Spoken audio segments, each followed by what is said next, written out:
안녕하세요. 이목사입니다. 오늘은 제목이 마지막 나팔, 경고의 나팔 제목으로 함께 은혜를 나누고자 합니다. 오늘 본문 말씀은 마태복음 24장 30절에서 32절 말씀이 되겠습니다. 그때의 인자의 징조가 하늘에서 보이겠고 그때 땅의 모든 족속들이 통곡하며 그들이 인자가 구름을 타고 능력과 큰 영광으로 오는 것을 보리라. 31절 저가 큰 나팔 소리와 함께 천사들을 보내리니 저희가 그 택하신 자들을 하늘 이 끝에서 저 끝까지 사방에서 모으리라.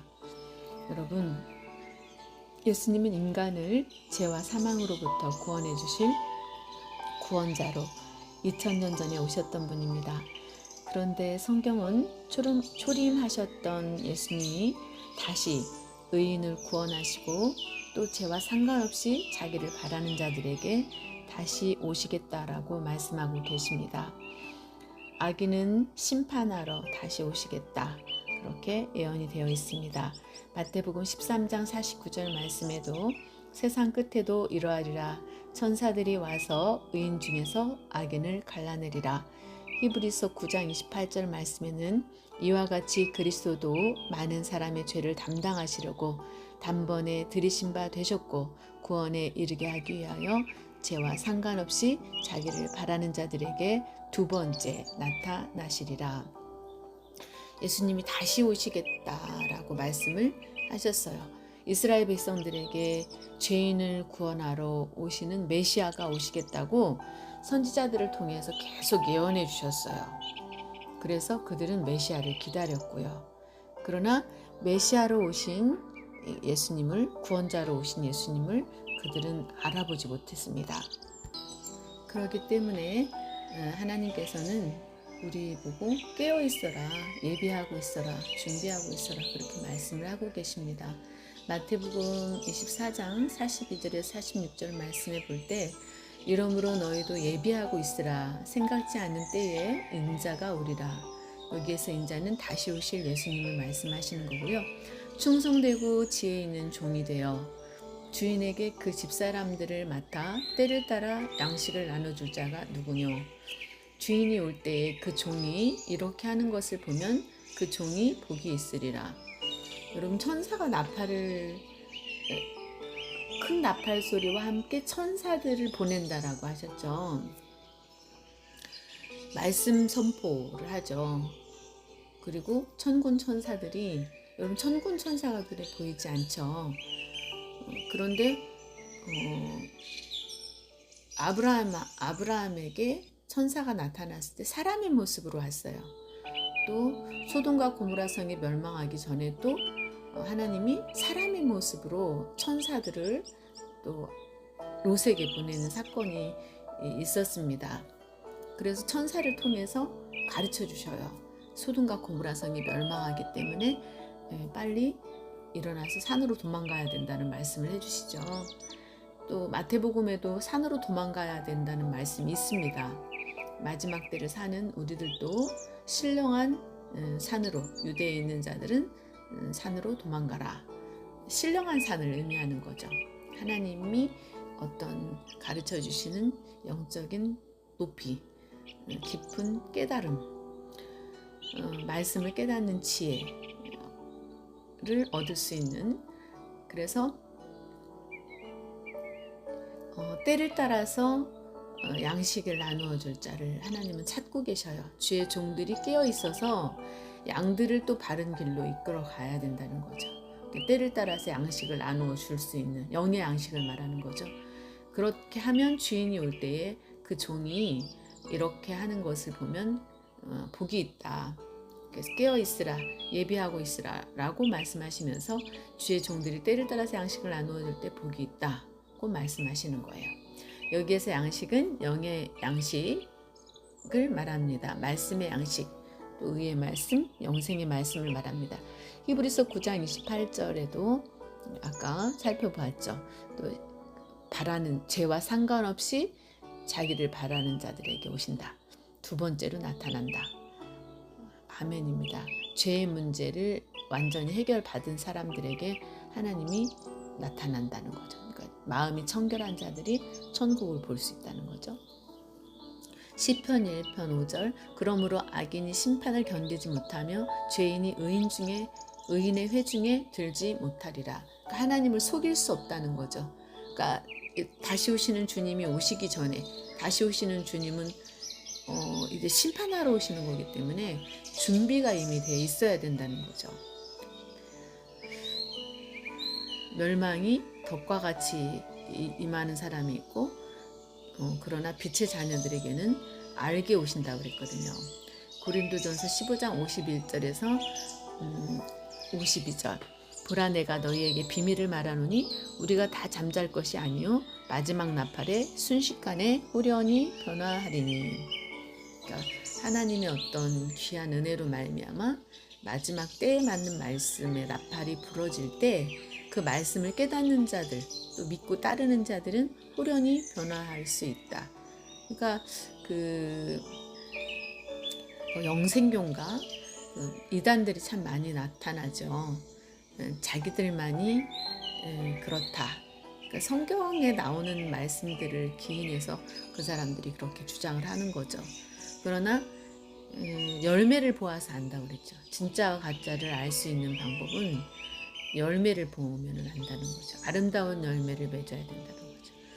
누가 보아도 하나님이 볼 때도 사람이 볼 때도 여러분 얼마 전에 맥주 감사 예배를 드렸어요. 오늘날 우리가 맥주절을 통해서도 우리가 열매가 되어야 하고 또 마태복음 3장 10절 말씀처럼 이미 도끼가 나무 뿌리에 놓였으니 좋은 열매를 맺지 아니하는 나무마다 찍혀 불에 던지시리라 라고 주님이 말씀하셨죠. 결국 감사하는 마음으로 첫 열매를 드렸던 것처럼 구약의 백성들이 맥주절을 통해서 또 우리가 현재도 맥주절을 보내고 있죠. 예수님이 이 땅에 오셔서 우리를 위해 대신 죽으시고 다시 부활하셔서 첫 열매가 되어 주셨고 그 예수 그리스도를 믿음으로 그러니까 예수님을 본받으라는 거죠. 예수님의 희생과 예수님의 헌신을 통해서 그러니까 자기를 부인하고 자기 십자가를 지고 따라가야만 예수님의 참 제자가 될 수 있고 열매가 될 수 있는 거죠. 예수님도 죽기까지 순종하셨잖아요. 아버지의 뜻 앞에. 그래서 내 뜻대로 마옵시고 아버지의 뜻대로 하라고 기도했죠. 그래서 예수 그리스도를 믿음으로 우리도 성령의 첫 열매들이 되어서 삶으로 예배하고 또 우리가 하나님을 진심으로 사랑하고 이웃을 사랑하는 모습을 통하여 섬김을 통해 귀한 영혼들이 방황하며 헤매이던 영혼들이 하나님께로 돌아오게 되는 귀한 역사가 있어야 합니다. 여러분 성경에 나오는 구약의 절기 가운데 나팔절이라는 절기가 있습니다. 그러면 마지막 나팔이라는 제목처럼 그 나팔절에 담긴 영적인 의미는 무엇일까요? 해년마다 이 나팔절을 이스라엘 백성들이 지냈단 말이에요. 이 나팔절은 7월 1일 티시리월이라고 합니다. 나팔절이 되면은 무조건 양강나팔을 불었어요. 나팔의 종류가 두 가지가 있는데 하나는 사람이 만든 은나팔이에요. 은나팔은 매달 첫째 달마다 은나팔을 부는 거예요. 매월 초 하룻날 붑니다.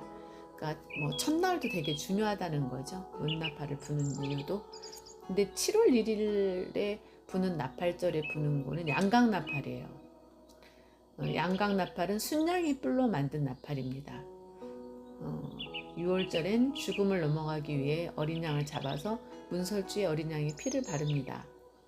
예수 그리스도의 죽으심과 예수 그리스도의 피 흘리심을 통해서 모든 인류가 예수 그리스도를 믿을 때 죄를 용서받고 회개하고 예수를 믿으면 용서받는 거죠. 죄사함을 받는 거죠.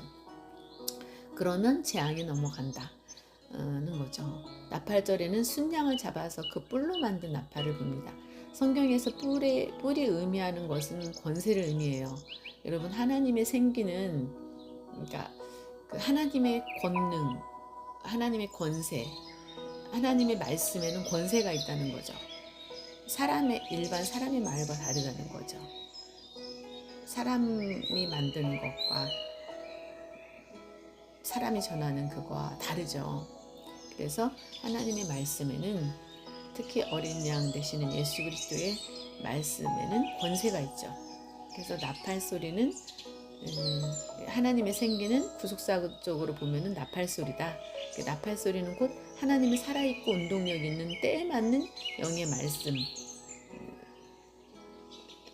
사람을 하나님의 사람으로 온전케 하는 말씀을 의미합니다. 여러분, 세상 말에도 알아야 면장을 한다는 말씀이 있어요. 말이 있어요. 그것처럼 우리가 하나님의 말씀을 깨닫는 것은 매우 중요합니다. 요한복음 17장 1절에서 3절, 예수께서 이 말씀을 하시고 눈을 들어 하늘을 우러러 이르시되 아버지여 때가 이르렀사오니 아들을 영화롭게 하사 아들로 아버지를 영화롭게 하게 하옵소서. 2절, 아버지께서 때가 가까웠다는 거죠. 때가 가까우면 이제 고난의 주가 아니라 하나님 예수 그리스도를 영화롭게 하시는 그런 날이 온다. 아버지께서 아들에게 주신 모든 사람에게 영생을 주게 하시려고 만민을 다스리는 권세를 아들에게 주셨음이로소이다. 아멘이죠. 이 세상에 모든 임금들이나 권세자들이나 이런 사람들도 하나님의 심판 아래 놓이게 되는 거예요. 3절, 영생은 곧 유일하신 참 하나님과 그가 보내신 자 예수 그리스도를 아는 것이니라. 여러분, 이제 우리는 아는 만큼 믿을 수 있습니다. 그래서 하나님은 우리에게 죄와 사망의 법에서 해방되게 하시기를 원하죠. 생명의 성령의 법으로 우리를 다시금 태어나게 하셔서 거듭나게 하셔서 영원한 생명을 우리에게 허락해 주셔서 신의 성품에 참여하게 하기를 원하신다는 거죠. 하나님의 성품에 참여하게 하기를 원한다. 낳고 죽고의 역사가 아니라 하나님은 죽음이 없는 분이시잖아요. 근데 그 하나님을 우리가 아버지로 부르잖아요. 그래서 영원한 세계로 들어가기를 원한다는 거. 죽음이 없는 영원한 세계. 에베소서 4장 13절에서 14절 말씀에 우리가 다 하나님의 아들을 믿는 것과 아는 일에 하나가 되어 온전한 사람을 이루어 그리스도의 장성한 분량이 충만한 데까지 이르리니, 우리가 하나님의 아들을 믿는 것과 아는 일이 하나가 되어야만 온전한 사람을 이룰 수 있다는 거죠. 그리고 그리스도의 장성한 분량까지 자랄 수 있다는 거죠. 근데 우리가 성경을 그냥 주신 것이 아니라 우리가 성경을 상고하는 것은 성경에서 영생을 얻는 줄 알고 상고한다는 거죠. 하나님의 사람으로 온전케 해주신다는 거죠. 그래서 이는 우리가 이제부터 어린아이가 되지 아니하여 사람의 속임수와 간사한 유혹에 빠져 온갖 교훈의 풍조에 밀려 요동하지 않게 하려 합니다. 그래서 성경 66권을 바르게 깨달아야 된다는 거죠. 누군가에게서 확실하게 배워야 되고, 디모데후서 또 그럴 때 성령의 기도함으로 우리가 말씀 듣는 자리에 나왔을 때에 성령님의 도우심을 간구해야 되죠. 기도를 통해서. 그래야 하나님이 감화 감동을 시켜주셔야 우리가 말씀을 깨달을 수 있으니까. 디모데후서 2장 21절에서 26절 앞부분은 생략을 하고요. 어리석고 무식한 변론을 버려라. 또 앞부분을 좀 생략하고 24절, 주의 종은 생략 온유하며 가르치기를 잘하며 참으며 생략 온유함으로 훈계하지니. 또 뒷부분은 생략합니다. 집에서 꼭 읽어보시기 바랍니다. 디모데후서 3장 14절. 그러니까 무식한 어리석고 무식한 변론을 버리라는 거예요. 무식한 자들끼리 모여가지고 탁상공론을 해봤자 소용이 없어요. 변화가 없어요. 근데 하나님의 말씀은 살았고 운동력이 있거든요. 심은 골수를 쪼개요. 하나님의 말씀에는 능력이 있어요.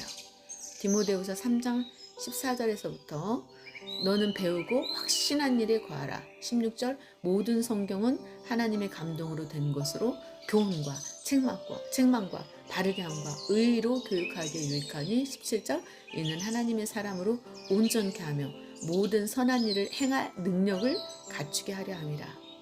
아멘입니다. 요한계시록 2장 11절, 귀 있는 자는 성령이 교회들에게 하시는 말씀을 들을지어다. 이기는 자는 둘째 사망의 해를 받지 아니하리라. 이기는 자에게 주시는 축복. 그래서 귀 있는 자는 나팔 소리를 들으라는 거죠. 하나님의 마지막 경고를 들으라는 거죠.